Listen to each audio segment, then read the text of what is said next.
अस्सलाम वालेकुम। Kaif 1 lecture 9 start करते हैं। खामोश हो जाएं और सेटल डाउन हो जाएं प्लीज। 2 क्वेश्चंस थे आपके होमवर्क में, क्वेश्चन नंबर 9 का बी और अकमल ब्रदर क्वेश्चन नंबर 10 पास पेपर का। दोनों किए? कितने बच्चों ने दोनों सवाल किए हैं? आज मैं भूल गया नाका लगाना। होमवर्क दिया तुम? हाथ क्यों नहीं खड़ा किया? नहीं, पहले हाथ खड़ा करो, दोनों हाथ ऊपर कर लो, खड़े रखो। हाँ, ये हाथ नहीं खड़ा कर रहा था जी, मैंने पूछा था। हाथ ऊपर करो, बस इतना तुम्हारा है कि अच्छा जी, नहीं बेटा कर लो नीचे। अच्छा जी सुने, पहले ये सवाल करते हैं।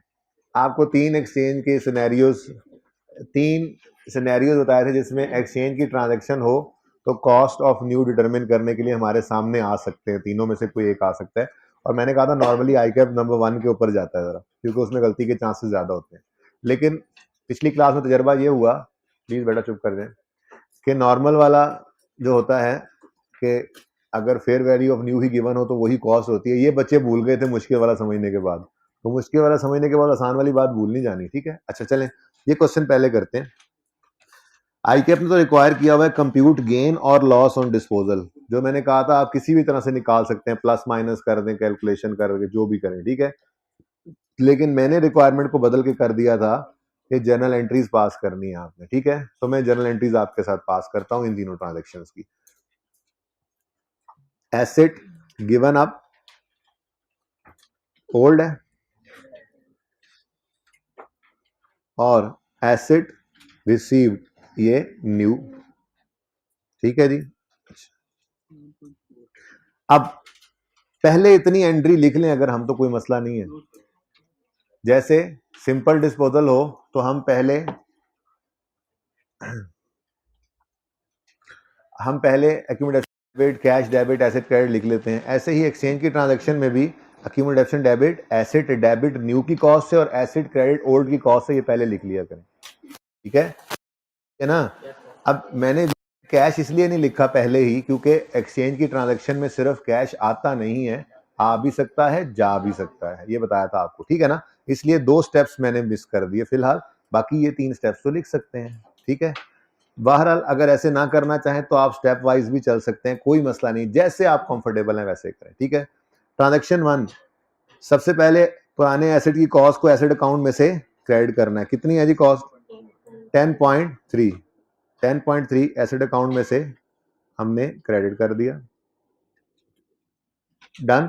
स्टेप 2 में इस जाने वाले एसेट की अक्यूमुलेटेड एक्शन को डेबिट करते थे। अब सवाल के अंदर उसने हमें कॉस्ट दी हुई है और बुक वैल्यू दी हुई है। कॉस्ट और बुक वैल्यू का अगर डिफरेंस लेंगे तो वो हमारी अक्यूमुलेटेड एक्शन आ जाएगी। तो 10.3 माइनस 6.4, 10.3 माइनस 6.4, 3. ये 3.9 अक्यूमुलेटेड डेप्रिसिएशन आ गई पुराने asset. Step 3, we will record cash. अब सवाल के अंदर उसने लिखा हुआ है कैश रिसीव होगा तो मैंने पॉजिटिव में लिखा हुआ है, और कैश पेड होगा तो मैंने नेगेटिव में लिखा हुआ है।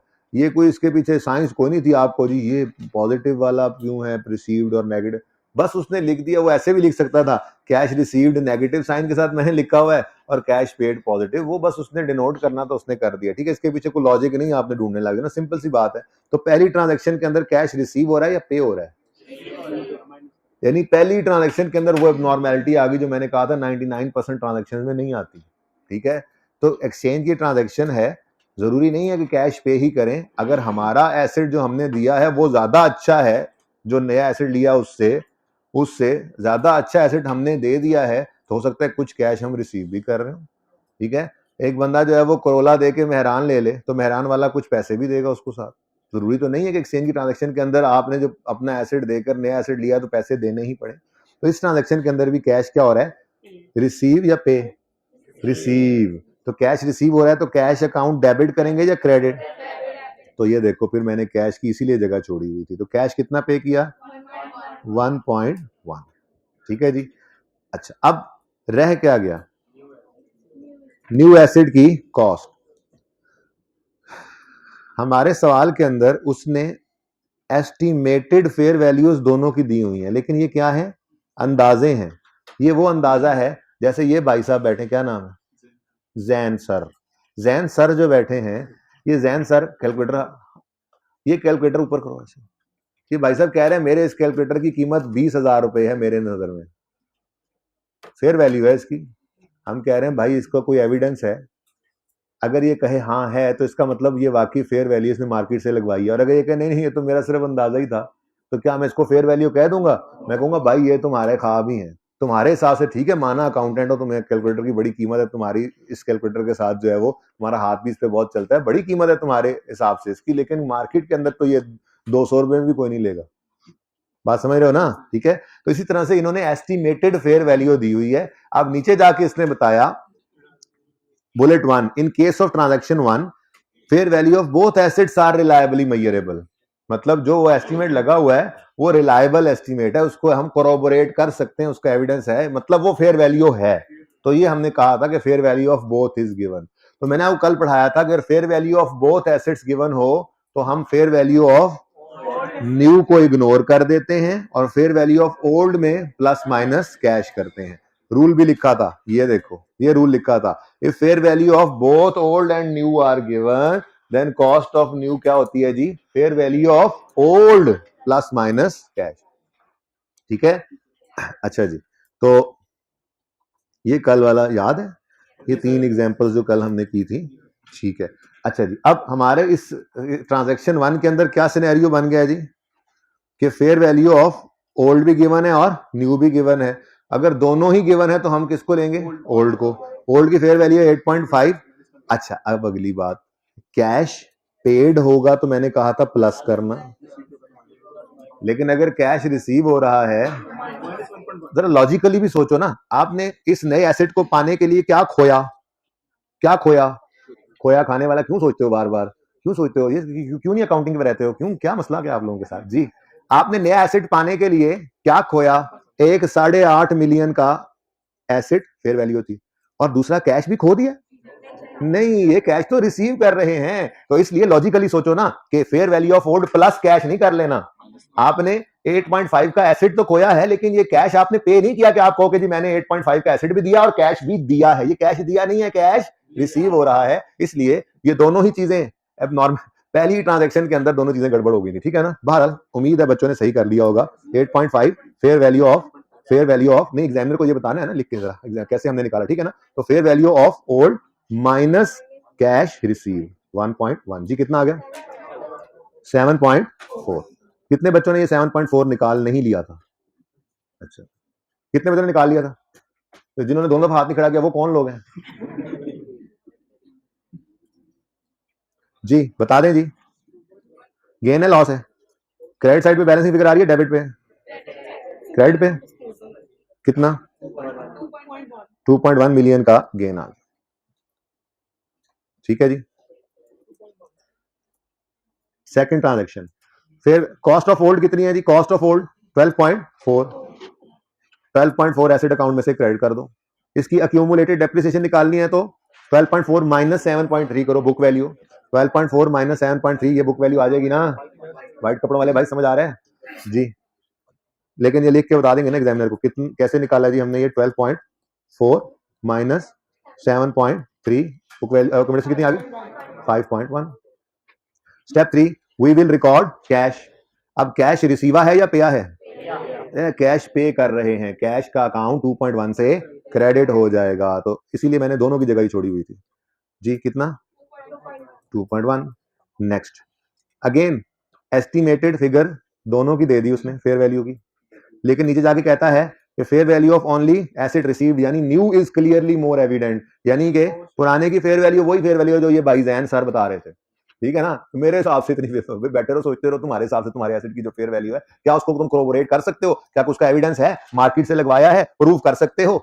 नहीं नहीं नहीं, ऐसी कोई बात नहीं है, बस मेरा अंदाजा है, एस्टीमेट है। फ्रेंड ने कहा एस्टीमेट को आग में डालो, फिर इसका मतलब यह है कि आपको ओल्ड की फेयर वैल्यू गिवन ही नहीं है। तो ये दूसरा सिनेरियो बन गया हमारा, जिसके अंदर fair value of only new is given. अगर fair value of only new is given है तो वही उसकी कॉस्ट है, वही, ये सिंपल वाला सिनेरियो था जो हमेशा से आप देखते आए हैं ठीक है। और ज्यादातर देखने को मिलता है क्या कि ये एसेट इतने प्राइस टैग लगी हुई थी, ये नया एसेट हम एक्सचेंज करने गए जी, पुराना एसेट दिया, नया एसेट लिया, नया एसेट के ऊपर इतने रुपए की फेयर वैल्यू लगी हुई थी, बस सवाल चुप हो गया, पुरानी की फेयर वैल्यू नहीं है तो यही उसकी कॉस्ट है, सिंपल। तो अगर fair value of only new is given, then cost of new क्या होगी, फेयर वैल्यू ऑफ न्यू। किया था ना ये कल।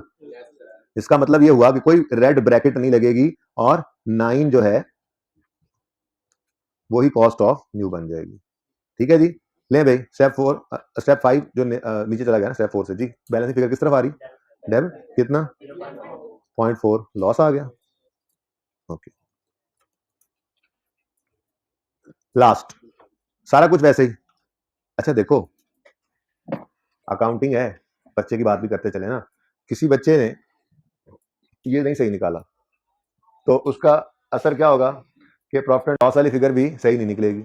लेकिन क्या ये मिसाल के तौर पे 2 नंबर की ट्रांजैक्शन थी तो क्या कुछ भी नहीं मिलेगा, भाई ये एसेट तो सही क्रेडिट किया होगा उसने, तो सही डेबिट किया होगा उसने, ये कैश तो क्रेडिट सही किया होगा, तो 2 नंबर में से 1.5 नंबर फिर भी मिलेगा, 2-2.5 नंबर की ट्रांजैक्शन होगी तो 1.5 नंबर फिर भी। अकाउंटिंग के अंदर नेगेटिव मार्किंग नहीं है, इसलिए जो समझ में आए वो लाजमी करना है, कुछ ना कुछ कर देना है, गलत करने पे नंबर नहीं कटते हैं, और उम्मीद है आप जो कुछ ना कुछ कर रहे होंगे वो आपको काफी सारे मार्क्स दे जाएगा, पता होता है आपको, सिर्फ डर की वजह से आप करते नहीं है। सही पूरा सही करना पास होने के लिए जरूरी नहीं है, जो समझ में आए वो कर दो, हाथ पांव मारते रहना है, ठीक है, कॉन्फिडेंस के साथ, डरना वरना नहीं है, ठीक है जी। अच्छा, थर्ड ट्रांजैक्शन, एसेट अकाउंट में से जाने वाले एसेट की कॉस्ट क्रेडिट करो 14.5, इसकी अक्यूमुलेटेड डेप्रिसिएशन कैसे निकलेगी, 14.5 माइनस 3.4, पहले ये तो लिख दूं 14.5 माइनस 3.4 11.1, कैश है ही कोई नहीं, कैश है ही कोई नहीं।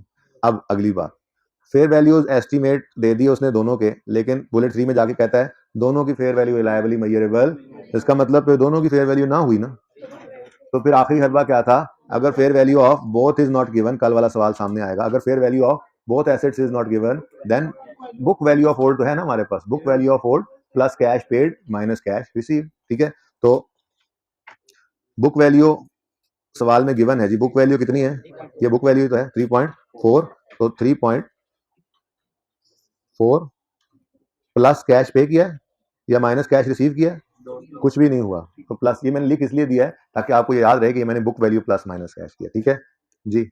अगर कैश होता तो यहाँ पे लिख लेते। अच्छा, कैश होता भी तो गेन लॉस नहीं आना था, कल वाले सवाल में कैश था ना, मसला ये है कि जब कैश नहीं आना है तो कैश की एंट्री भी तो इसी जर्नल एंट्री में होनी है, तो वो बैलेंस ही हो जाना होता है, इसलिए गेन लॉस इसमें नहीं आएगा। 3.4, this transaction lakhs commercial substance, किसी एक पार्टी को नफा या नुकसान नहीं हुआ, जहां पे थे वहीं पे खड़े हैं, देने एसेट देने वाला और एसेट लेने वाला दोनों के ऊपर कोई असर नहीं पड़ा।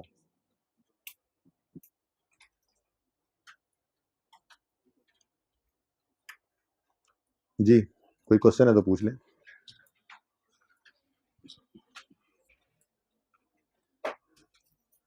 कोई क्वेश्चन है तो पूछ लें। तो मतलब दोनों की फेयर वैल्यू अवेलेबल नहीं है, यही कहेंगे ना, तो फिर बस बुक वैल्यू ऑफ ओल्ड को पकड़ लो, कैश पे किया तो उसमें ऐड कर दो, रिसीव किया तो माइनस कर दो, book value of old plus minus cash. नहीं समझ आया?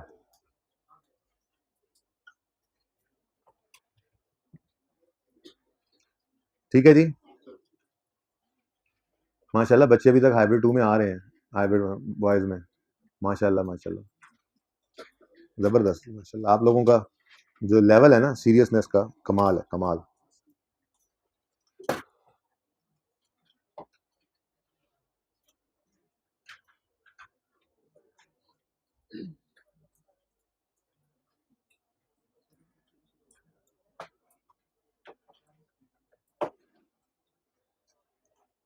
जी बच्चों, एक छोटी सी एग्जांपल आपके सामने है, एक एसेट है मेरे पास, कॉस्ट है उसकी 150, अक्यूमुलेट डिडक्शन है उसकी डेट ऑफ सेल पर 70, और हमने उसको 100 रुपए का बेचा है, और डिस्पोजल कॉस्ट उस पर हमने इनकर की है 5।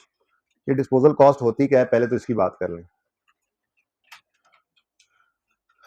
पिछली क्लास में हाँ एग्जांपल दी थी कि मिसाल के तौर पे हम ये एसी बेचना चाहते हैं और हम बरकत मार्केट में बेचने जा रहे हैं, किसी ने हमें कहा कि अगर ये बरकत मार्केट में बेचोगे तो 50,000 का बिकना है, और अगर यही एसी आप ठोकर ले जाकर बेचोगे तो वहां पे वो 60,000 का बिक जाएगा, मार्केट है वहां पे मिसाल के तौर पे सेकंड हैंड एसी। तो फिर क्या करोगे आप, यहीं बरकत मार्केट में बेच दोगे या फिर ठोकर ले जाकर बेचोगे, थोड़ा दूर है ना, ठीक है, ऑनलाइन वाले बच्चों ये ठोकर यहाँ से कोई 10 किलोमीटर दूर है, ठीक है, इतना ही होगा, अच्छा भाई, आबिद मार्केट में जा रहे हैं, ठीक है। फिलहाल मैं ठोकर न्याज बेग जा रहा हूँ, तुम आबिद मार्केट चल पड़े।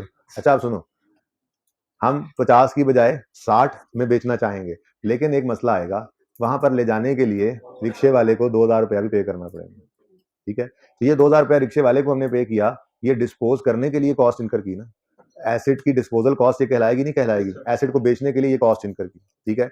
या मिसाल के तौर पे मैंने ये एसी यहाँ से बेचने के लिए उतारना है, तो इलेक्ट्रीशियन ने आके मुझसे 1000 रुपया ले लिया, तो भी क्या है, कॉस्ट ऑफ डिस्पोजल। या मिसाल के तौर पे हम जब एसी बेचने गए तो वहां पे एक बंदा खड़ा, उसने कहा यहाँ पे आपका ये एसी 55,000 का बिकेगा, लेकिन अगर मैं आपको बेच के दूं, मेरे थ्रू बेचो तो 60,000 का बेच दूंगा, लेकिन 1000 मेरा।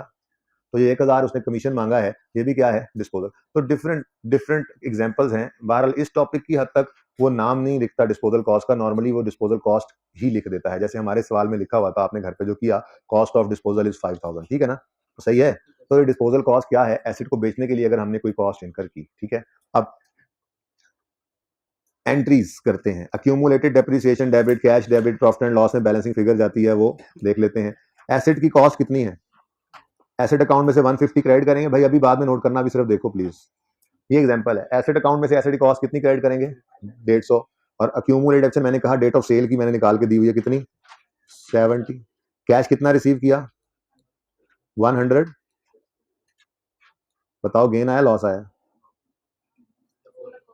अभी मैंने उसकी बात की है, 20 रुपए का गेन आ रहा है लॉस वालों, पता नहीं क्या बेहोश लोग, अपनी तो टार्जन बनते हैं जबानी जी। 20 रुपए का क्या आ गया हमें, गेन ही आ रहा है, भाई देख लो, तसल्ली कर लो, गेन ही है ना, परेशान लग रहे हो, मुश्किल ट्रांजेक्शन कर दी मैंने, बड़ी सिंपल सी ट्रांजेक्शन, एक मैंने पिछली क्लास में एग्जांपल लिखी है, बस वही ट्रांजेक्शन है, कोई मसला है इसमें।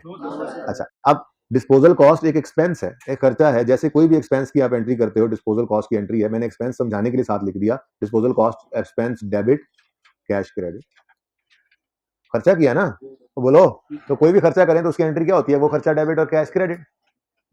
अब अगर मैं प्रॉफिट एंड लॉस के एक्सट्रैक्ट्स बनाऊं, तो मुझे नजर आएगा गेन ऑन डिस्पोजल 20 रुपए, और उसी प्रॉफिट एंड लॉस के अंदर डिस्पोजल कॉस्ट नजर आएगी 5 रुपए, ठीक है, कोई मसला इसमें, बोलो। ये आई कैप ये ट्रीटमेंट करता है, ठीक है। कि डिस्पोजल अकाउंट की बात करूं तो मैं यूं कहूंगा जी कि एसेट अकाउंट में से 150 की कॉस्ट निकल कर आई, अक्यूमुलेशन अकाउंट में से इसकी 70 रुपए की अक्यूमुलेटेड डेप्रिसिएशन निकल कर आई, कैश जो हमने रिसीव किया वो cash debit, disposal account credit 100 रुपए था, और जो कैश रिक्शे वाले को पे किया वो भी तो इसी डिस्पोजल की ही कॉस्ट थी, तो वो disposal cost expense debit cash credit जो कर रहे हैं, ठीक है, वो 5 रुपए भी तो कैश हमने पे किया इसी डिस्पोजल के लिए, तो गेन कितना आ गया। अच्छा फिलहाल इसको छोड़ो, वैसे ये आपस की बात है, गेन जो है वो नेट नजर आ रहा है हमें यहाँ पे, ये देखो, चलो कर ही लेते हैं, हाँ सॉरी, कितना जी, तो देखा जाए तो वो 15 ही है, नेट कर दें तो 15 ही बनता है, ठीक है ना। अच्छा चलें छोड़ें इसको, एक और काम करते हैं, वो काम जो मैंने कल आपको लिखवा के भेज दिया था, ठीक है ना, वो मैंने जो लिखवाया था आज दोबारा लिख लेना जिसमें लिखा हो, लेकिन फिलहाल समझ लो।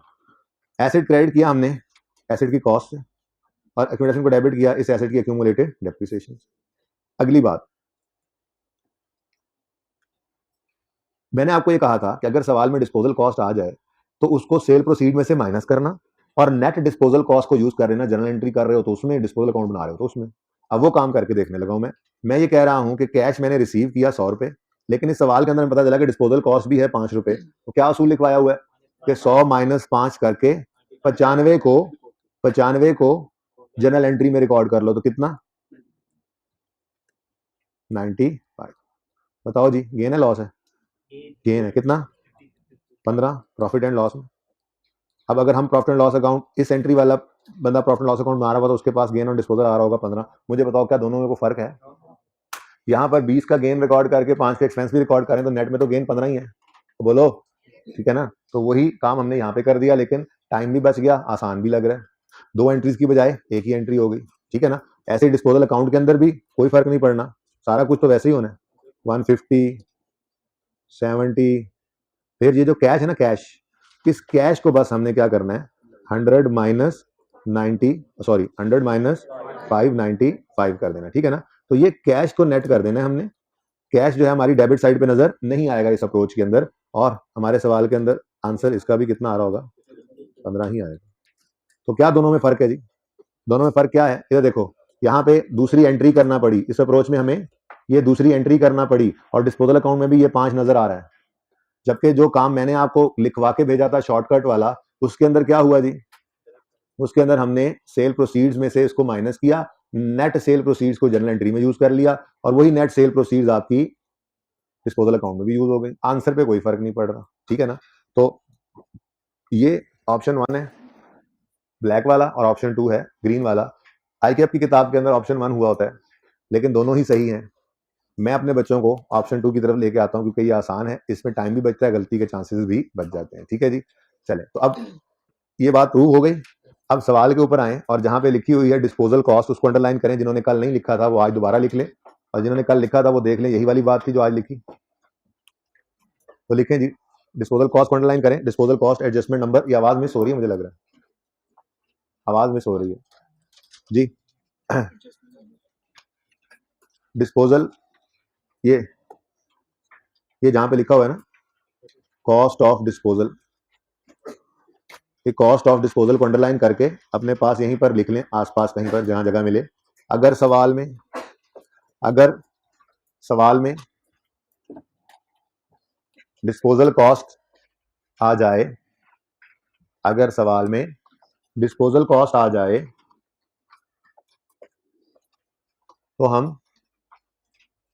तो हम उसे सेल प्रोसीड में से माइनस करके, तो हम उसे सेल प्रोसीड्स में से माइनस करके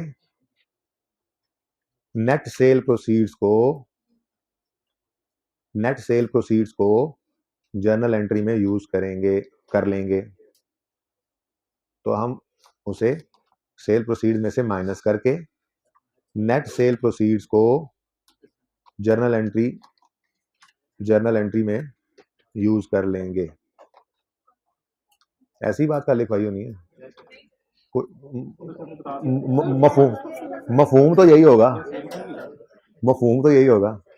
जी। तो क्या लिखा है मैंने, अगर सवाल में डिस्पोजल कॉस्ट नजर आ जाए तो आपने क्या करना है जी, उसे सेल प्रोसीड में से माइनस करके नेट सेल प्रोसीड्स को जनरल एंट्री में यूज कर लेना, ठीक है।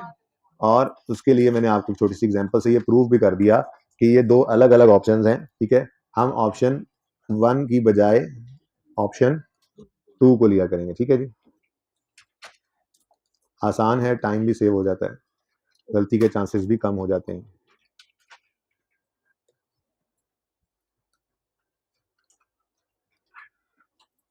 बाकी कोई अगर वो ऑप्शन करे तो उसकी मर्जी है, मेरी तरफ से मना तो नहीं, सही ट्रीटमेंट है वो भी।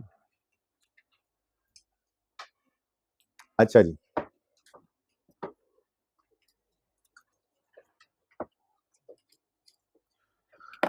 चलें जी, बिल्कुल ही बंद हो गई आवाज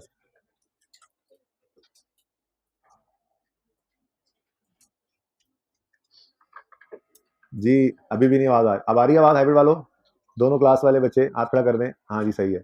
अच्छा जी, prepare following ledger accounts pertaining to machines for the year ended 31 December 17। कहते हैं जी मशीन के ये अकाउंट्स बना दो, कॉस्ट यानी मशीन का अकाउंट, एसेट अकाउंट कॉस्ट पे, उसकी एक्यूमुलेटेड डेप्रिसिएशन, और तीसरा गेन या लॉस ऑन डिस्पोजल।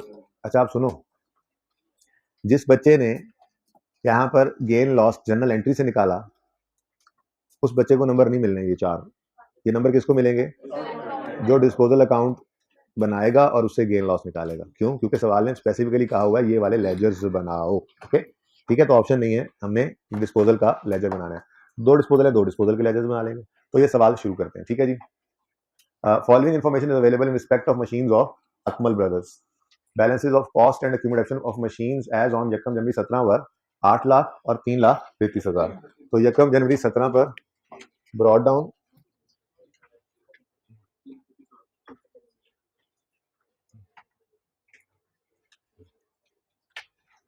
जी, यकम जनवरी 17 ब्रॉड डाउन 800, और यकम जनवरी 17 पर एक्यूमुलेटेड डेप्रिसिएशन का ओपनिंग ये रुपीज इन थाउजेंड है, ठीक है जी,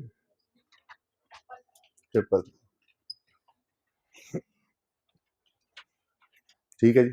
next, a machine acquired on यकम जनवरी 14, पुरानी बात है, having book value of 31,935 on यकम जनवरी 17। तो इस सवाल के अंदर वॉज सोल्ड फॉर 34,000 30 अप्रैल, बिक रही है मशीन 30 अप्रैल पे, लेकिन सवाल के अंदर बुक वैल्यू उसने दे दी थी 1 जनवरी की, और कॉस्ट भी सवाल में मिसिंग थी, अवेलेबल नहीं थी। अब एसेट अकाउंट अगर कॉस्ट पे बन रहा है, कॉस्ट पे बन रहा है, हाँ जी कॉस्ट पे बन रहा है, नो सर वालों, अगर एक्यूमुलेटेड, मैंने तो अभी तक दूसरा अकाउंट बना, इसीलिए तो बनाया नहीं, आज नॉर्मल लेक्चर हो गया ताकि एक चीज पक्की हो जाए, कंफ्यूज ना हो, ठीक है ना जी। एक्यूमुलेशन अकाउंट के अलग आने का मतलब ही क्या है कि एसेट अकाउंट किस पे बन रहा है, कॉस्ट पे, ठीक है। अगर एसेट अकाउंट कॉस्ट पे बन रहा है तो मुझे एसेट अकाउंट में से जाने वाले एसेट की कॉस्ट चाहिए, जिसे डिस्पोजल अकाउंट में फेंकूंगा मैं, और सवाल के अंदर वो कॉस्ट अवेलेबल नहीं है। यही तो सिखाया था क्वेश्चन 11 और 12 में, ठीक है। लेकिन वहां पे सिंपल था काम, क्योंकि जिस दिन एसेट बिक रहा था उस दिन की बुक वैल्यू थी। आज थोड़ी सी फनकारी आएगी, अपने लगा दी सवाल में, ठीक है। उसने एक 4 महीने पहले की, साल के पहले दिन की बुक वैल्यू दे दी, रेट ऑफ सेल की बुक वैल्यू नहीं दी, कोई मसला नहीं। जिस दिन की बुक वैल्यू है हम उस दिन के इक्विवेलेंट अपनी बुक वैल्यू निकालेंगे 100 वाले अज्यूम्ड एसेट की और फॉर्मूला लगा देंगे, ठीक है। तो शुरू करते हैं जी। वर्किंग नंबर 1 है एक्यूमुलेटेड डेप्रिसिएशन एंड, बल्कि कॉस्ट भी निकालने, तो कॉस्ट भी हम साथ वो भी निकल आएगा, ठीक है। Cost and accumulated depreciation of disposal, समझने के लिए आप 1 लिख सकते, नहीं 2 है, एडजस्टमेंट 2 है ना, एडजस्टमेंट 1 है, एडजस्टमेंट नंबर 2 है ना, एडजस्टमेंट 2 आप अपने समझने के लिए लिख सकते हैं, डिस्पोजल नंबर 1 भी कह सकते हैं, कोई मसला नहीं, ठीक है जी। तो सबसे पहला काम, अज्यूम करें कॉस्ट 100, ठीक है। अब किस दिन से खरीदा था, 1 जनवरी 14 पे, तो 1 जनवरी 14 पर कॉस्ट 100, 31 दिसंबर 14 जब आएगा तो 100 का 15% लेना है, लेकिन पूरा साल डिप्रिशिएट करेंगे, क्यों, क्योंकि ईयर एंड 31 दिसंबर है और 1 जनवरी पे ये एसेट आ गया था, ठीक है। तो 15 85, ये कोने वाले भाई ये नजर आ रहे हैं, 85 लिखा हुआ है इधर वाले कोने वाले, बाकी जिसको नहीं आ रहा वो इलाज करा लेगा, कोने वालों को आ रहा है तो बाकी को भी आना चाहिए। चले बुक वैल्यू, फिर जी 31 दिसंबर 2015, रेट 15% और मेथड रिड्यूसिंग बैलेंस है, ठीक है। तो फिर हर साल रेट ने कॉस्ट पे लगना है या बुक वैल्यू पे, तो डेप्रिसिएशन 85 इंटू 15%, 12.8 कर रहे हो, फिर फर्स्ट मैंने कहा था रेट्स वगैरह को डेसिमल के बाद 2 डिजिट्स पे यूज कर लिया करो, कोई बात नहीं बेटा, आप भी सही हैं हम भी सही जी, बोले 72.25, फिर आवाज मिस हुई है भाई, बुक वैल्यू, उसके बाद 31 दिसंबर 16, पूरा साल डिप्रिशिएट करेंगे, 72.25 इंटू 15%, 10.84 जी, 61.41, ठीक है जी। ये बुक वैल्यू आ गई 31 दिसंबर 16, या यूं कह लें 1 जनवरी 17, और लकीली हमारे सवाल में जो रुपीज में बुक वैल्यू गिवन है वो इसी दिन की गिवन है।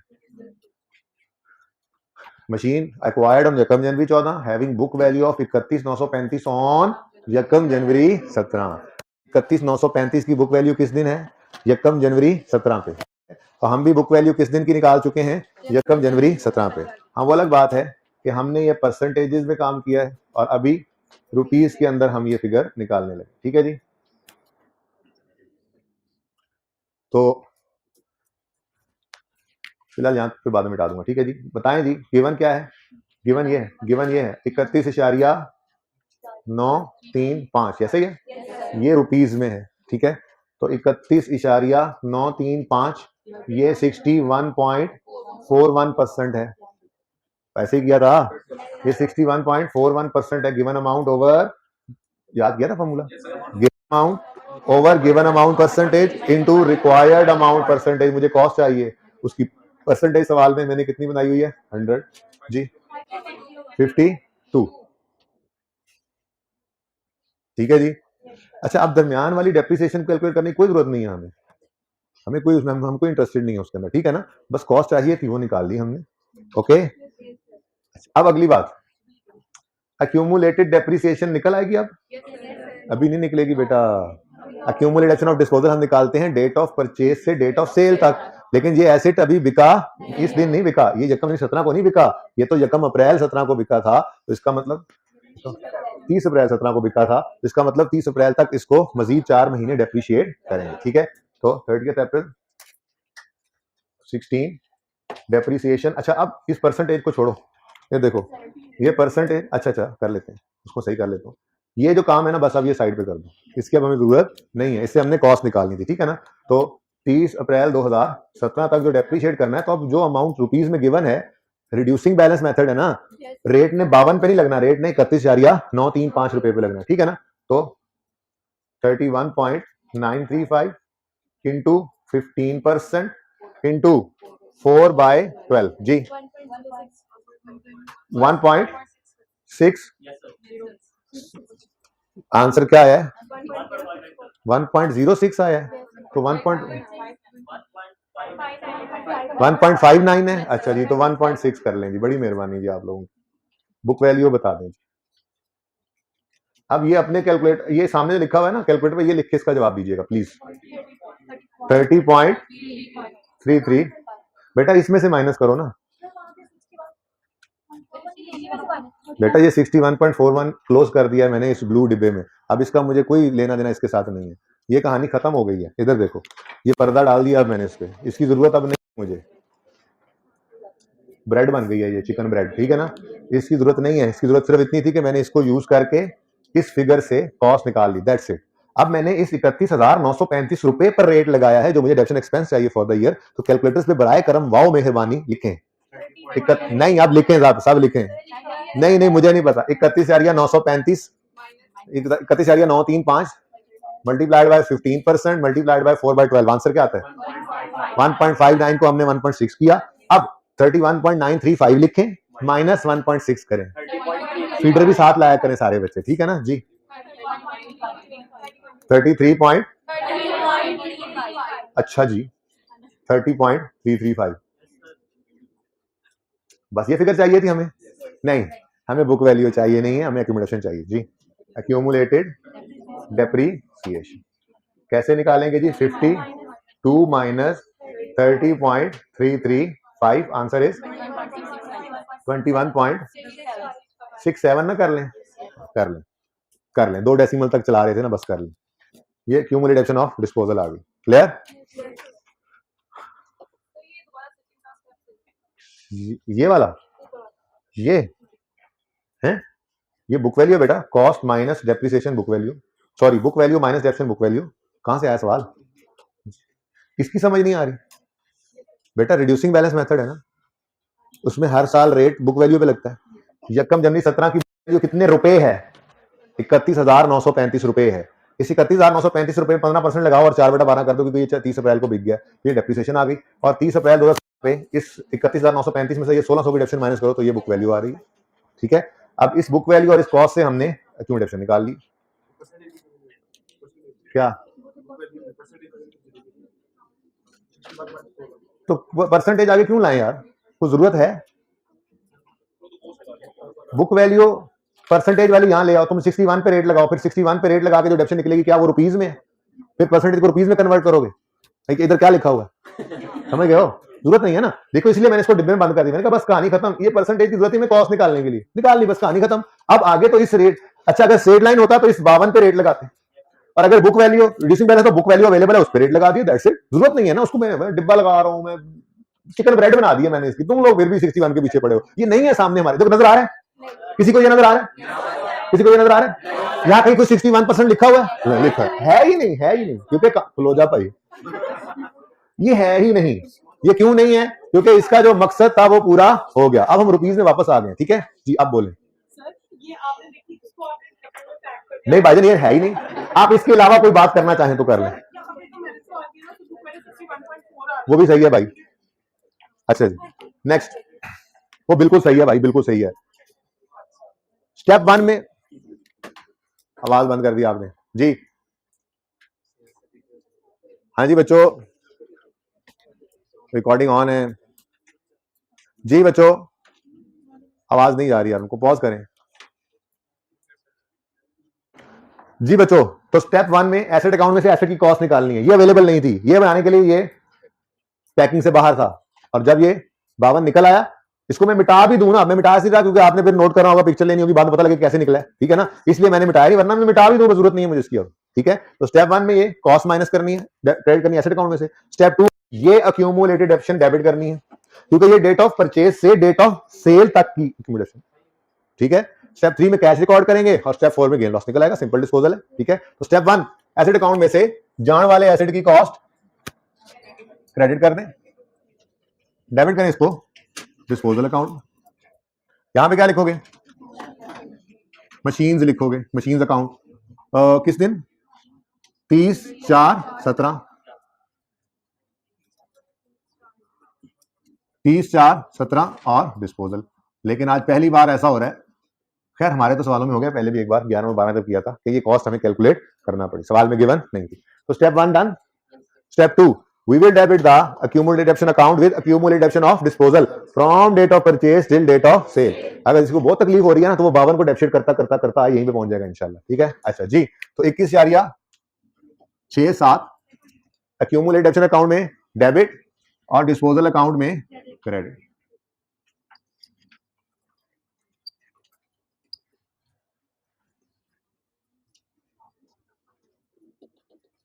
Working number 1।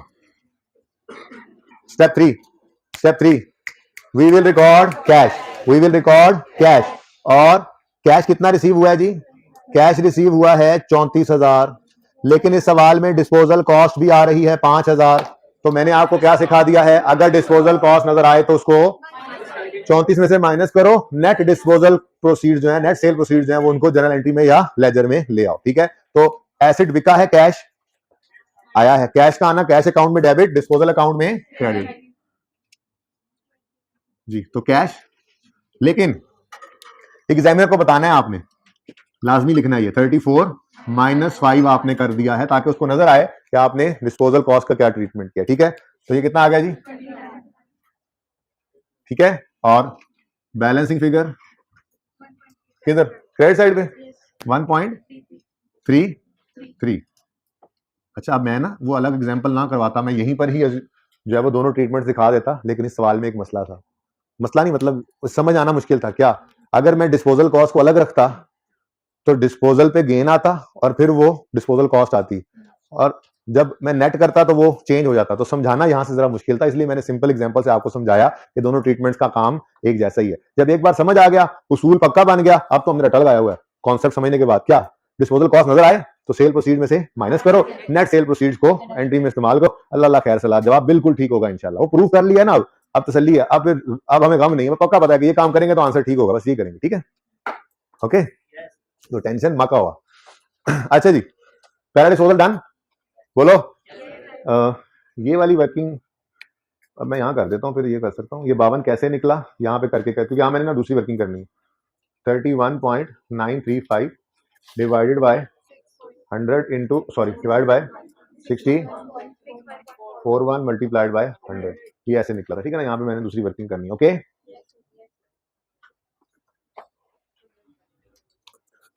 डन जी, कोई क्वेश्चन यहाँ तक, खबरदार किसी ने क्वेश्चन किया, और तुम तो बिल्कुल नहीं करना क्वेश्चन जी। थर्ड, ऑन यकम जुलाई 17 हमारे साल के एंड दरमियान में, ये जुलाई, यकम जुलाई का मतलब है फिर जून तक डेबिट करना है। अच्छा, यकम जुलाई में जुलाई को नहीं डेबिट कर देना, फिर पहला दिन है, ठीक है। यकम जुलाई 17 यानी साल का आखिरी दिन, या साल के अंदर दरमियान में 30 जून का आखिरी दिन, या अगले साल अगले महीने यकम जुलाई का पहला दिन हो सकता है, यानी कि आप इसको 30 जून कहें, यकम जुलाई के बाद एक ही होती है, ठीक है। एंड साल के दरमियान में क्या हुआ, a machine having fair value of 40 on that date, जिस दिन ये एक्सचेंज हो रही है, was exchange for a new machine. तो पुरानी की, ये पुरानी की फेयर वैल्यू है, ठीक है। ये खुदा ना खास्ता सवाल में आ जाए तो सारा कुछ गड़बड़, क्यों, माना कि अब आपने कॉन्सेप्ट ले लिया, लेकिन वैसे बता दो ना, नॉर्मल चीज गई ना। जैसे ही फेयर वैल्यू ऑफ ओल्ड आ गई एक्सचेंज की ट्रांजैक्शन में, तो आपने क्या करना है, उसको पकड़ लेना है, न्यू की फेयर वैल्यू को इग्नोर करना है अगर दी भी हो। कंफ्यूजिंग बात होती थी, तो आप समझ लिया, आप समझ आ रही है, ठीक है, माना, लेकिन कंफ्यूजिंग बात तो है ना, भाई क्या इसी में तो कंफ्यूज करना चाह रहा था आपको, ठीक है। तो ओल्ड की फेयर वैल्यू 40 है, ठीक है, और the balance of purchase price was paid through a cheque of 80। ये बैलेंस ऑफ परचेज प्राइस का मतलब ये होता है कि हम गए नए एसेट लेने, हमने पुराना एसेट भी दिया और बकाया बैलेंस पैसे कैश में दे दिए, तो ये वो कैश पेड है, ठीक है ना। अच्छा, अब ये तो पता लग गया हमें कि fair value of old given है, तो फेयर वैल्यू ऑफ ओल्ड में हम इस 80 को ऐड करेंगे, ठीक है ना। आगे वो कहता है the list price of new machine was, मैंने कल क्या कहा था, इसको क्या कर देंगे, इग्नोर। क्या करेंगे, इग्नोर। 130 समझो सवाल में है ही नहीं, बल्कि हमारे लिए तो कॉस्ट ऑफ न्यू क्या है, fair value of old plus cash paid 120, ठीक है। अब आगे वो कहता है the old machine had been acquired at a cost of 65, पुरानी की कॉस्ट गिवन है ऑन यकम अक्टूबर 15, डेट ऑफ परचेज गिवन है, तो पुराने की कॉस्ट और डेट ऑफ परचेज को लेकर इसकी रिडक्शन भी तो निकालनी है ना, बोलो समझ आ रही है सबको। तो स्टेप वन में जाने वाले एसेट की कॉस्ट को, कितनी कॉस्ट है, एसेट अकाउंट में से क्या कर देंगे, क्रेडिट। डेबिट किसे करेंगे, डिस्पोजल अकाउंट। यहाँ पे क्या लिख दोगे, एसेट का नाम लिख दोगे, यकम जुलाई 17, यहाँ पे यकम जुलाई 17 डिस्पोजल। ये सवाल में गिवन था, कोई वर्किंग नहीं।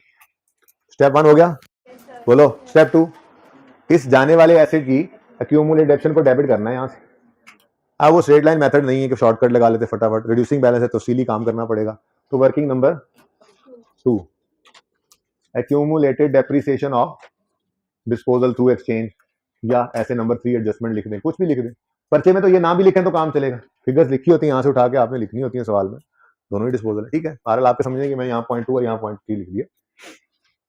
किस दिन खरीदा हमने इसको, यकम अक्टूबर 15 पे। कॉस्ट थी इसकी 65,000। पहला ईयर एंड आया 31 दिसंबर 15, डेप्रिसिएशन 65 का 15% इंटू 3/12, अक्टूबर नवंबर दिसंबर। ये मैंने 3 लिखने की कोशिश की थी, नाकाम हो गई थी जी। तो कितना आ गया 2.4। बुक वैल्यू 62.6, ठीक है। फिर 31 दिसंबर 16 वाले साल की डेप्रिसिएशन निकालनी है तो 62.6 पे 15% लगाएंगे, 9.4 कर लें, 9.4। 2 डेसिमल में चल रहे हैं, 39, चलो ठीक है, जाने दो, कह रहे हैं 53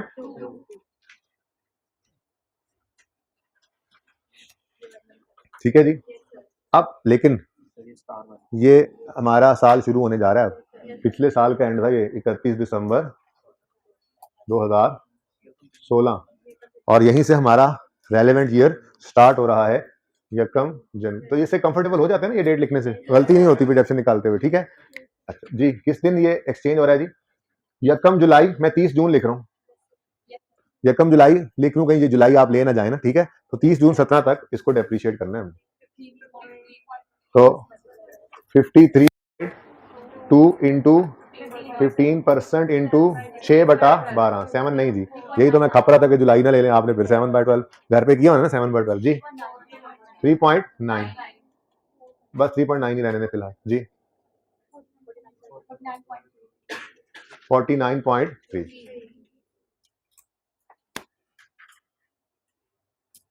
हमें क्या चाहिए, एक्यूमुलेटेड,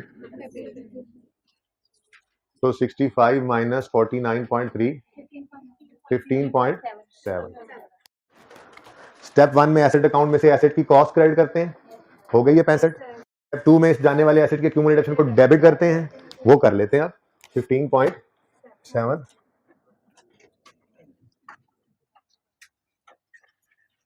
ठीक है जी। यकम जुलाई 17 लिख लो, 30 जून 17 की बात है, ठीक है। तो एक्यूमुलेशन डेबिट, डिस्पोजल का अकाउंट क्रेडिट। मैं यकम जुलाई लिख रहा था, वही लिख लिया, ठीक है। यकम जुलाई लिख लेना हर जगह, वहां पे भी लिख सकते थे डेप्शन की वर्किंग, ठीक है। Step 3, we will record cash. अब कैश पे हुआ है या रिसीव हुआ है, कैश पेड है, 80,000 कैश पेड है, तो कैश क्रेडिट, डिस्पोजल का अकाउंट डेबिट। लेकिन कैश नहीं, बैंक है, उसने कहा जी चेक के थ्रू किया, तो ये थोड़ा सा ध्यान कर लेना, बैंक लिख लेना यहाँ, ठीक है। ये बैंक से परेशान तो नहीं हुए। नया स्टेप, एसेट अकाउंट को आने वाले एसेट की कॉस्ट से करना है डेबिट, जो कि है 1,30,000, वो तो इग्नोर करना है, हमने 1,20,000 से डेबिट करना है, तो यहाँ पे लिखो 1,20,000, और यहाँ पे क्या लिखोगे, बस डिस्पोजल लिखना है। अब कल होगी तकलीफ दूर, अब डिस्पोजल लिख लिया बस, ठीक है। पता है आपको कि ये एक्सचेंज की ट्रांजैक्शन में आने वाला एसेट है ना, इसलिए इसके आगे डिस्पोजल लिखा हो। लेकिन इंपॉर्टेंट थिंग इज, आपने यहाँ पे 40 प्लस 80 एग्जामिनर को जरूर लिख के बताना है कि 120 आपने लिया कहां से, कैसे लिया, ये आपका कॉन्सेप्ट है। Fair value of old plus cash paid. हाँ जी, क्या रह गया? अच्छा, गेन लॉस नहीं निकाला। अच्छा नहीं, दूसरा इंपैक्ट भी नहीं डाला जी। यकम जुलाई 17 डेबिट एसेट और क्रेडिट डिस्पोजल का काम।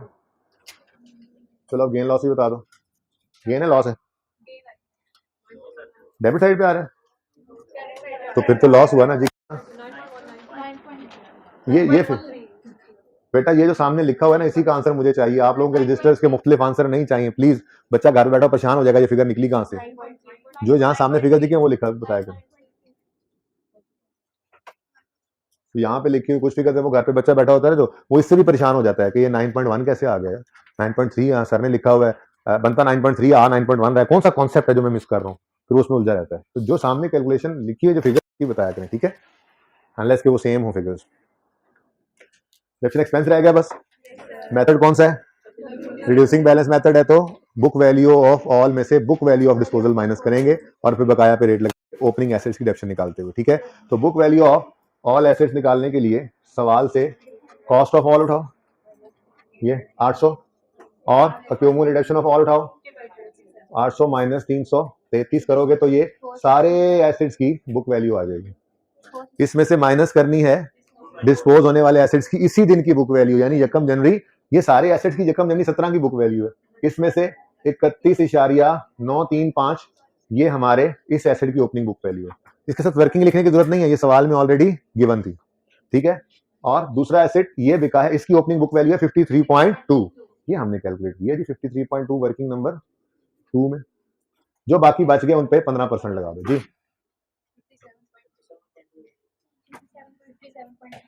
15% भी लगा दें, 57.3 श्योर।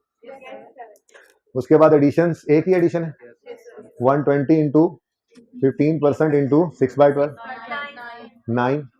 डिस्पोजल 2 है, वर्किंग 1 से और वर्किंग 2 से। इधर देखो 1.6 ले आओ और 3.9 ले आओ जी, बता दो। 57.3 plus 9 plus 1.6 plus 3.9 71.8। Depreciation expense debit, accumulated depreciation credit 71.8, working 3 जी। क्लोजिंग्स बता दें, 803 और 367.43, इसी का टोटल बताया ना जी।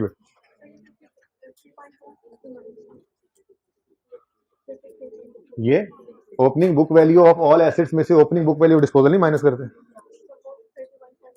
वो इस पहले डिस्पोजल की है, 2 डिस्पोजल हो रहे हैं।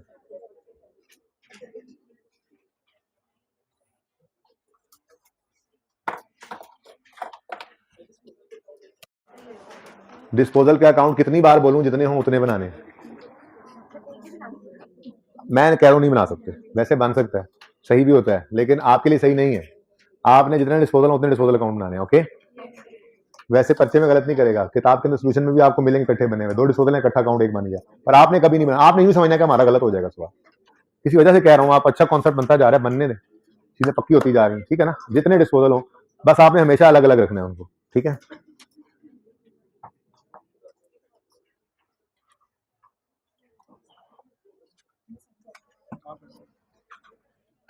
चलें जी, अब 10 मिनट मजीद पढ़ के फिर छुट्टी। इस सवाल में कोई सवाल है तो पूछ लें।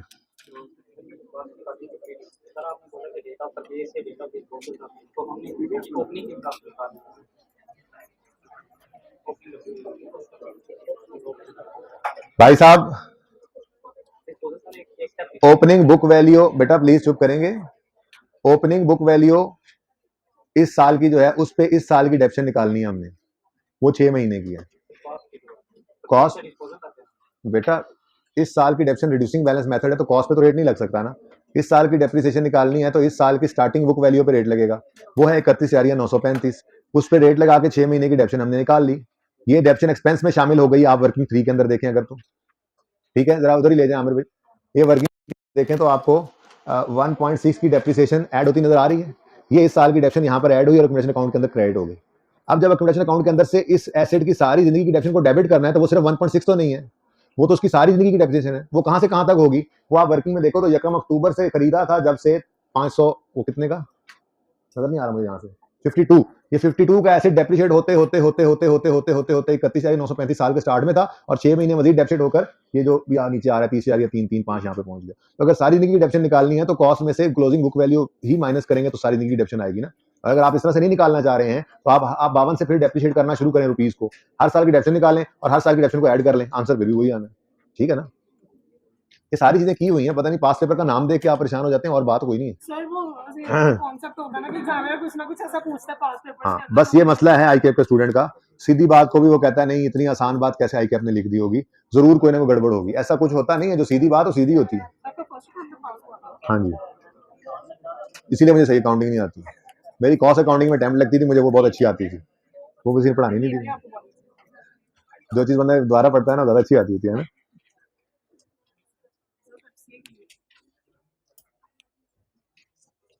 अच्छा जी, इस क्वेश्चन में कोई मसला है तो पूछ लें।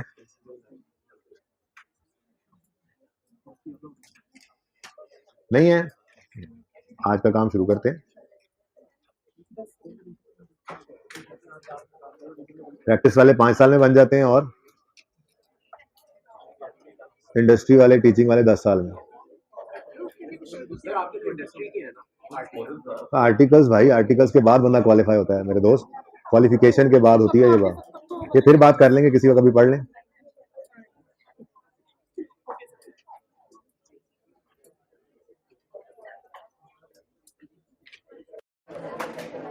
अच्छा जी सुने, आपको पहले दूसरे दिन मैंने एक बात की थी कि डेप्रिसिएशन एक्सपेंस जो है ये एक एस्टीमेट होता है। क्यों एस्टीमेट होता है? क्योंकि इस फॉर्मूला के अंदर बहुत सारी चीजें एस्टीमेटेड हैं। अब बातें बंद कर दें। नहीं भाई, मुझे वो नजर आ जाएगा जो नहीं दिखाना अभी, 1 मिनट बाद ऊपर कर देता हूँ, ठीक है ना जी। बेटा बात सुने, डेप्रिसिएशन एक्सपेंस के फॉर्मूला में लिखा हुआ है cost minus रेजुअल value over useful, straight line का फॉर्मूला है मिसाल के तौर पर। अब इस फॉर्मूला के अंदर कॉस्ट एस्टिमेटेड फिगर होती है, नहीं कॉस्ट एक्चुअल फिगर होती है, लेकिन बाकी सभी एस्टिमेटेड होता है। पहले दिन ही आपको ये बात की थी कि ये नई बात अब शुरू हो रही है, 10 मिनट में खत्म हो जाएगी। थोड़ा सा बस समझा के मैंने भेजना है, सवाल आपने ट्राई करने हैं, परेशान होके आना है। कल फिर इंशाल्लाह सारे सवाल मैं खुद कराऊंगा, ठीक है। अच्छा सुने, प्लीज सुन लें, चुप कर जाएं। रेजुअल वैल्यू, हमने एसेट की जिंदगी के स्टार्ट में खड़े होकर अंदाजा लगाया कि एसेट अपनी जिंदगी के एंड में हमें इतने पैसे लाकर दे देगा, ठीक है। मैंने मिसाल भी शायद दी थी कि 2 बच्चे इकट्ठे मोटरसाइकिल शोरूम से निकलवा कर लाए, दोनों का अंदाजा है कि हमने 5 साल इसको इस्तेमाल करना है। लेकिन एक सुबह सवेरे उठता है, टाकी शाकी मारता है, उसको साफ सुथरा रखता है, जंप पे आहिस्ता से गुजारता है, हर महीने वर्कशॉप पे लेके जाता है। और दूसरा वो है जो जंप को देख के और तेज कर देता है, जो एक टायर पे भी उसको चलाता है, वर्कशॉप का भी उसने मुंह ही नहीं दिखाया। तो जब 5-5 साल स्टार्ट में रेजुअल वैल्यू सोचा था कि 5 साल के एंड पे जो है ये 50,000 का बिक जाएगा, दोनों लाख रुपए का लाए थे मिसाल के तौर पर, उन्होंने कहा जी 50,000 का ये बिक जाएगा, दोनों ने सोचा था, ठीक है। 1 साल गुजरने के बाद क्या दोनों की रेजुअल वैल्यू वही होगी? आप 1 साल बाद उन दोनों मोटरसाइकिलों को देखेंगे तो जिसने साफ सुथरा रखा हुआ है, आप कहोगे महंगाई इतनी हो गई है, ये तो अब तुम्हारा 50 की बजाय उल्टा 60-70 का बिक जाएगा। और जो दूसरा है उसको कहोगे ये तो 10,000 में भी कोई ना ले। तो रेजुअल वैल्यू क्या है? एक एस्टीमेट है, और एस्टीमेट मतलब अंदाजा। अंदाजा है तो अंदाजा एसेट की लाइफ के दौरान बदल सकता है। ऐसे ही यूजफुल लाइफ भी क्या है? एक एस्टीमेट ही है, अंदाजा ही होता है। ये इसी मिसाल के अंदर देख लें, जिस भाई साहब ने मोटरसाइकिल बहुत संभाल के रखा, वो साल गुजरने के बाद हम देखे कहेंगे यार ये तो अभी 5 साल और भी कहीं नहीं जाता। 2 साल बाद भी देख रहे हैं तो कह रहे हैं 5 साल कहीं नहीं जा रही, लाइफ जो है वो बढ़ गई। यूजफुल लाइफ अंदाजा था कि 5 साल चलेगा, लेकिन अब लग रहा है नहीं नहीं ये 7 साल चलेगा। अंदाजा है, बदल सकता है। और जो भाई साहब एक टायर वाले, हाँ जी, उनके बाइक को देख के क्या लगता है? ए नहीं बचती, इन और ले जाओ, तो ये 6 महीने साल ही चल पाएगी। तो यूजफुल लाइफ है, it is an estimate, it may change during the life of an asset.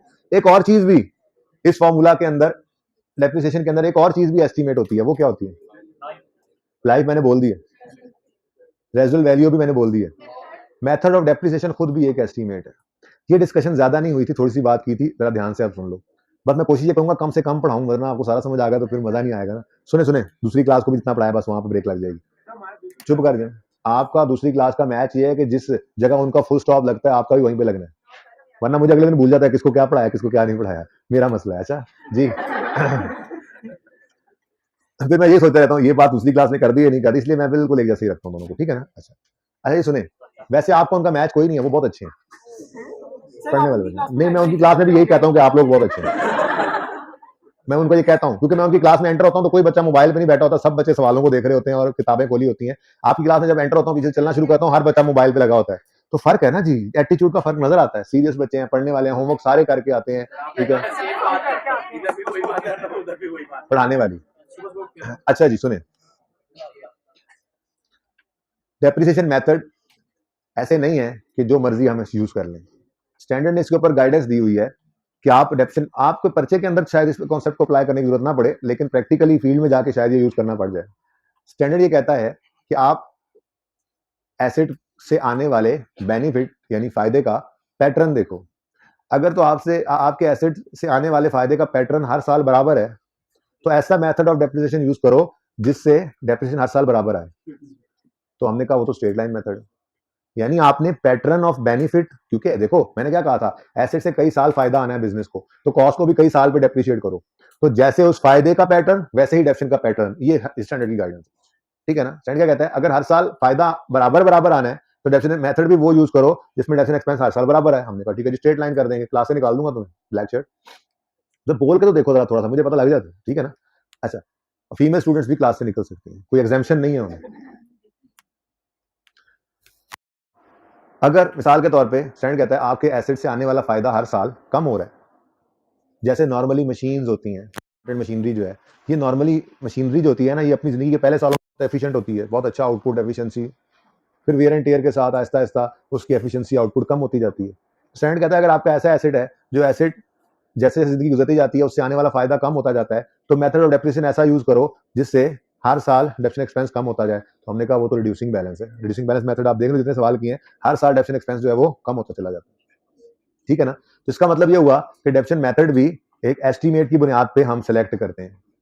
अब मिसाल के तौर पे हमने एक प्लांट जो है वो जर्मनी से इंपोर्ट करवाया और उसको इंस्टॉल कर दिया। अब हमने कहा ये प्लांट है, इससे हर साल आने वाला फायदा जो है वो कम होना है, इसलिए रिड्यूसिंग बैलेंस मेथड लगा देते हैं। एस्टीमेट था हमारा, 2 साल गुजरे, हमने देखा भी एसेट तो टस से मस भी नहीं हुआ। मैंने कहा यार जर्मन कौम भी कमाल कौम है, इंजीनियरिंग में तो इनकी कोई मिसाल है ही नहीं। ऐसा एसेट बना दिया कि 10 साल हमने यूज करना है ना, 10 साल ये बराबर फायदा ही देने के लिए तैयार है। तो फिर क्या करें, मेथड चेंज करके स्ट्रेट लाइन कर दें। अब ये क्या है, एस्टीमेट। तो ये एस्टीमेट्स हैं, 3 अदर चीजें हैं, ये एस्टीमेट्स हैं जो एसेट की लाइफ के दौरान बदल सकते हैं, ठीक है। एस्टीमेट का मतलब ही क्या होता है, अंदाजा, और अंदाजे में तब्दीली तो आ सकती है। अब इस तब्दीली की काउंटिंग हमने सीखनी है, ठीक है। तो फॉलोइंग एस्टीमेट्स में change during life of an asset, residual value, useful life और डेप्रिसिएशन मेथड, ठीक है। हेडिंग बना लें, change in estimate. Change in estimate की हेडिंग बनाएं और उसके बाद ये अंग्रेजी लिख लें, फॉलोइंग एस्टीमेट्स में change during life of an asset.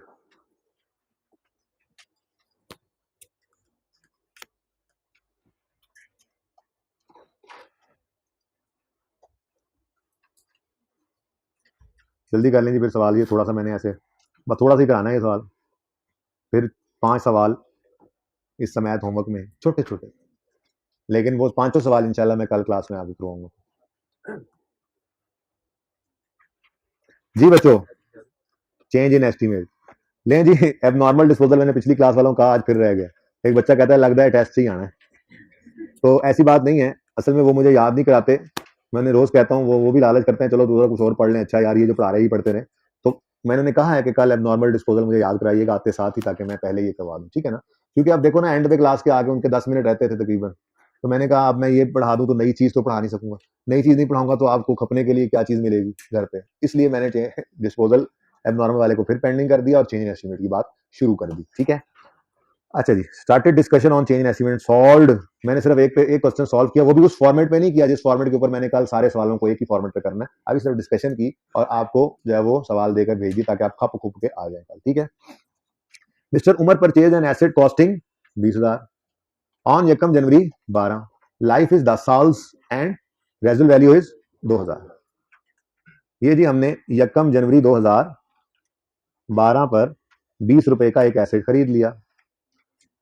सवाल खामोश है तो मेथड कौन सा लगाएंगे, स्ट्रेट लाइन, ठीक है जी, मान लिया। अच्छा, अब स्ट्रेट लाइन मेथड है तो डेप्रिसिएशन एक्सपेंस का फॉर्मूला क्या होता था? Cost minus residual value over useful life. Good, ठीक है जी। तो लगाते हैं जी फॉर्मूला। कॉस्ट है 20, रेजिडुअल वैल्यू है 2 और 10 है यूजफुल लाइफ।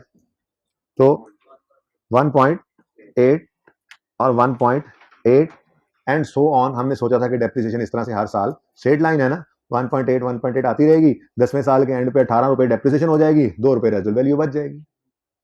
ठीक है, लेकिन क्या हुआ ऑन यकम जनवरी 14, जो मुश्किल वाली बात है ना वो मैंने छुपा दी यहाँ पे,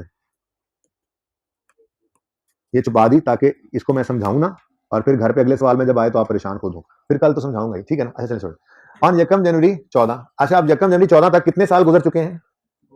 12 और 13 2 साल गुजर गए थे। ठीक है, हमने एस्टिमेट लगाया था कि इस एसेट की लाइफ कितनी है? 10 साल। 10 में से कितने गुजर चुके हैं? 2 साल। तो रिमेनिंग कितने हैं? 8। लेकिन वो क्या कह रहे हैं, उन्होंने जाके देखा वो एक टायर वाले का मोटरसाइकिल, एक टायर वाले का मोटरसाइकिल, मोटरसाइकिल नहीं मोटरसाइकिल। यकम जनवरी 14 में वो क्या कह रहे हैं उसको देख के, it is estimated that it's remaining life is only, ये 8 साल चलने वाला नहीं, अब इसकी लाइफ कितनी रह गई? 6 साल। अच्छा अब इंशाल्लाह ये कल मैं प्रूफ करूंगा।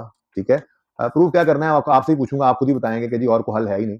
ना तो आप ओरिजिनल कॉस्ट को लेकर चल सकते हैं बाकी लाइफ में हम, ना ही ओरिजिनल लाइफ को लेकर चल सकते हैं, क्योंकि फिर एसेट सही डेप्रिशिएट नहीं होगा। जाहिर सी बात है आखिरी 2 साल बच जाने हैं जब, तो डेप्रिसिएशन अभी भी रहती होगी। तो जब एस्टिमेट में चेंज आ जाता है तो डेप्रिसिएशन एक्सपेंस में चेंज भी होना होता है। ठीक है, लेकिन पिछले सालों को हम नहीं छेड़ते, चेंज इन एस्टिमेट जिस साल में आए उस साल और उसके बाद वाले सालों को हम सही कर लेते हैं। आइए सेट का स्टैंडर्ड पढ़ेंगे इंशाल्लाह, उसमें तफसील से ये बात फिर भी आएगी। ठीक है, लेकिन ये तो आसान सी बात यहाँ से सीख लें। तो यकम जनवरी 2000 यकम जनवरी 2014 पर एस्टिमेट में क्या आ गया? चेंज आ गया। यकम जनवरी 14, तो इस दिन खड़े होकर क्या करना है? इस दिन खड़े होकर 2 काम करने हैं आपने। पहला काम, हमने कैलकुलेट करना है book value at the date of change in estimate. वैसे तो ये इंशाल्लाह हम कल से जिस फॉर्मेट के ऊपर करेंगे ना सवाल, वो फॉर्मेट वही है हमारा जो पहले दिन से चला आ रहा है, वो मैं कॉस्ट माइनस डेप्शन करता, बुक वैल्यू माइनस डेप्शन करते जाते हैं ना, तो वो फॉर्मेट हमें रेडिली बुक वैल्यू अवेलेबल कर दिया करेगा, इसलिए ज्यादा टेंशन नहीं होगी कल से। लेकिन अभी तो मैं उसूल सिखा रहा हूँ ना कि जिस दिन एस्टिमेट में चेंज आना है उस दिन आपने बुक वैल्यू कैलकुलेट करनी है उस दिन की। ठीक है, और फिर कैलकुलेट करनी है आपने रिमेनिंग लाइफ। कैलकुलेट क्या करनी है जी? Remaining life standing at the date of change in estimate. वो अलग बात है, आपको इस सवाल में दी हुई है, अगले में निकालनी पड़ेगी, इस सवाल में दी हुई है। ठीक है, तो calculate remaining life standing at the date of change in estimate and depreciate the book value. Depreciate कौन सी book value? The book value. कौन सी बुक वैल्यू? केड़ी द बुक वैल्यू? यही जो अभी अभी थोड़ी देर पहले आपने कैलकुलेट की है, ये कैलकुलेट बुक वैल्यू, इसी की बात कर रहा हूं। And depreciate the book value over remaining life. ठीक है जी, ये है जी चेंज इन अकाउंटिंग की, चेंज इन एस्टिमेट की टोटल अकाउंटिंग। बस ये टोटल अकाउंटिंग इतनी ही है। कल इंशाल्लाह इसी की प्रैक्टिस करेंगे, पहले 20-25 मिनट में ये 5 सवाल मैंने करा देने, लेकिन सब्र कर जाओ, अभी थोड़ी सी बात मैंने करनी है, होमवर्क भी तो करना है ना आपने, ट्राई तो आपने करनी है। ठीक है जी, तो मैंने मशवरा मांगा है जी आपसे। 20 का एसेट था, 1.8 और 1.8 दो दफा डेप्रिशिएट हुआ, तो कितनी बुक वैल्यू आ रही है? नहीं 3.6 तो बेटा उसकी रिडक्शन होगी ना, मुझे बुक वैल्यू चाहिए 16 ये 16.4 जो है ये आ गई हमारे पास book value at the date of change in estimate. अच्छा अब इधर देखो, ये मुझे जो डेप्रिसिएशन चाहिए ना अब 14 के साल की, 14 साल की डेप्रिसिएशन के लिए मैं ये पुराने वाला फॉर्मूला अब यूज नहीं कर सकता। इसी के लिए तो मैंने इतनी लंबी कहानी की है। जैसे निकालने के लिए क्या करेंगे हम, सबसे पहले book value at the change in estimate, estimate ये पकड़ेंगे, उसमें से माइनस करेंगे रिवाइज्ड रेजिडुअल वैल्यू। क्या माइनस करेंगे जी? लेकिन अगर सवाल के अंदर रेजिडुअल वैल्यू के बारे में कोई जिक्र ना करे कि उसमें कोई रिवीजन आई है, तो फिर जो पहले वाली थी वही यूज होगी, फिर वही हो जाएगी ना। ठीक है, और डिवाइड करेंगे उसको रिमेनिंग यूजफुल लाइफ पे, तो ये फॉर्मूला हमारा बदल गया जी। अब बताओ मुझे वैसे निकालने के लिए 20 यूज करोगे या 16.4? माइनस अभी अगर चेंज कर देता तो वो वाली लेते, लेकिन नहीं है तो पुराने वाली ही यूज कर ली, -2 कर दिया। Resale value over remaining life कितनी है जी? 6। Answer 2 point. अब ये 2.4 करके 8 अगले बाकी 6 साल भी डेप्शन आएगी और आखिरी 2 साल एसेट की डेप्रिसिएशन होगी नहीं, क्योंकि एसेट ही नहीं होगा। ठीक है ना? तो ये इस तरह से नहीं करना जैसे मैंने आपके सामने टाइमलाइन बनाई है। आपने तो सवाल की रिक्वायरमेंट होगी डेप्रिसिएशन एक्सपेंस निकालना है, तो जब तक एस्टीमेट चेंज नहीं होगा तब तक आपने ये वाला फॉर्मूला लगा के डेप्शन निकालनी है।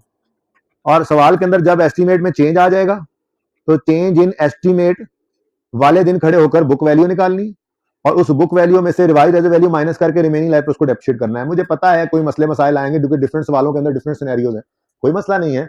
अभी तक तो आपको ये पता लग ही जाना चाहिए कि जो अगले दिन आकर हम पढ़ते हैं सारा कुछ पिछले वाला लाजमी उसको रिवाइज कर लेते हैं। ठीक है ना? तो होमवर्क में क्या कुछ है जी? 44, 45, 46, 47 और 48 ये छोटे छोटे सवाल हैं, इनकी रिक्वायरमेंट्स हैं डेप्रिसिएशन एक्सपेंस की कैलकुलेशंस करना। इंशाल्लाह जिंदगी रही तो कल होगी मुलाकात। अल्लाह हाफिज।